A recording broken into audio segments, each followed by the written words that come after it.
Bukan hanya galbay aja yang punya resiko, tapi tidak mau galbay pun ada resikonya. Di sini saya mau bahas buat kalian. Assalamualaikum warahmatullahi wabarakatuh, teman-teman semuanya. Pada kesempatan video kali ini saya ingin membahas terhadap resiko tidak mau galbay ya. Jadi kalau orang kan bahasnya resiko galbay pinjol ini. Nah, sekarang saya mau bahas yaitu resiko tidak mau galbay. Jadi bukan hanya ketika kita galbay itu ada resikonya, bukan hanya itu aja, tapi ketika kita tidak mau galbay pun ada resikonya juga. Apa aja? Nah, makanya kalian tonton videonya sampai selesai. Jadi buat kalian ya, yang memaksakan diri sampai detik ini tuh apa ya kasarnya tuh nggak mau galbay kasarnya mah ngotot gitu ya, nggak mau galbay itu kenapa? Ketika kondisi ekonomi.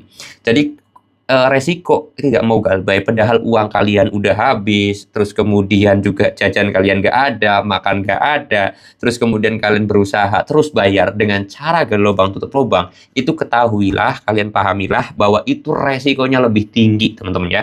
Jadi banyak banget yang melakukan kesalahan ini. Jangan nganggap kalau kalian itu gali lubang tutup lubang itu sebuah solusi. Itu adalah masalah besar ya. Saya ini gembur-gembur ratusan video itu agar kalian tuh nggak sampai gali lubang tutup lubang. Kenapa sih bang gali lubang tutup lubang? Kan padahal simple. Itu sebenarnya jurang masalah teman-teman ya. Sumber masalah pinjol tuh di situ. Karena saya ibaratkan gini lah. Kalian pertama ya, minjem satu pinjol, ditagih, diteror, diintimidasi aja udah stres, udah depresi. Padahal kalian minjemnya cuma satu loh, cuma satu pinjol nih. Karena kalian nggak kuat gitu kan, cobalah gali lubang tutup lubang. Akhirnya kalian punya dua pinjaman, ya nggak? Nah, ketika dua pinjaman, otomatis ada dua DC pinjol yang nagih, maka tekanan kalian tuh semakin berat, ya nggak? Kalian nggak kuat lagi nih, minjem lagi di aplikasi pinjol lain, pinjollah ketiga. Pinjol ketiga nih otomatis akan ada DC lagi yang nagih dari aplikasi pinjol ketiga. Sekarang kalian dulunya diteror cuman dari satu aplikasi pinjol, sekarang udah diteror oleh 3 aplikasi pinjol. Gimana nggak stres? Ya tambah stres, tambah masalah, tambah depresi, tambah gila malahan jadinya. Ya kan?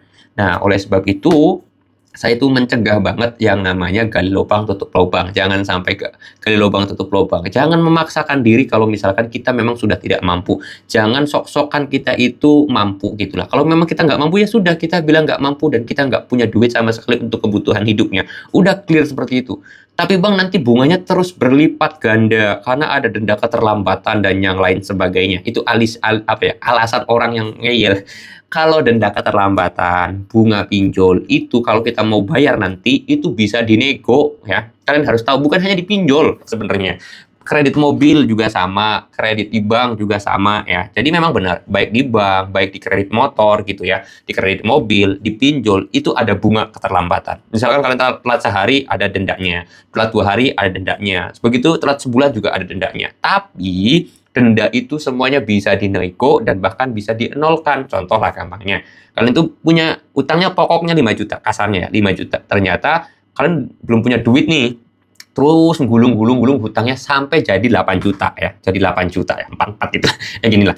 Ini pokoknya 5 juta, dendanya sama bunganya 3 juta misalkan. Nah, kalian ini ketika misalkan syukur-syukurlah usaha lancar, punya duit banyak, nah akhirnya kalian mau bayar. Tapi kalian juga sebenarnya boleh nego, Kak. Saya mau bayar hutangnya, tapi saya pengen nego bunga dan juga denda, itu boleh banget. Dan itu bahkan kalau kita galbanya udah berapa ya, 3 bulan atau bahkan 1 tahun gitu ya, pihak pinjol ya udah nggak apa-apa. Kenapa? Karena daripada uangnya hilang gitu loh, 8 juta ini hilang, pokoknya 5 juta juga hilang gitu kan, lebih baik nggak apa-apa dibayar. Tapi saya mau nego nih, asalnya kan totalnya 8 juta sama bunga dan yang lain sebagainya, pokoknya 5 juta, bunganya 3 juta. Saya nego, boleh nggak bayar pokoknya aja. Pinjol menolak, maka ya udah 6 juta, mau nggak? Nah, kalau misalkan mau, ya paling pinjol juga bakal ada nego lah, saling nego gitu kan. Nah, ya udah tengah-tengah nih, 6 juta setengah, gimana? Deal nggak? Ya udah deal kayak gitu. Itu bisa, teman-teman. Baik di bank, baik di kalau kalian kredit motor, mungkin yang udah pernah kredit motor pernah ngalamin kali ya. Kredit motor, kredit mobil, kredit KPR, semuanya juga itu bisa dinego. Masalah bunga ataupun denda keterlambatan itu semuanya bisa dinego. Kalian harus tahu itu, oke? Mudah-mudahan video ini bisa bermanfaat buat kalian. Jadi kalau misalkan kalian itu memaksakan diri sampai gali lubang tutup lubang, itu merupakan kesalahan fatal. Dan memang itu menjadi sebuah, kalian gampangnya nih membuka pintu masalah lagi lah.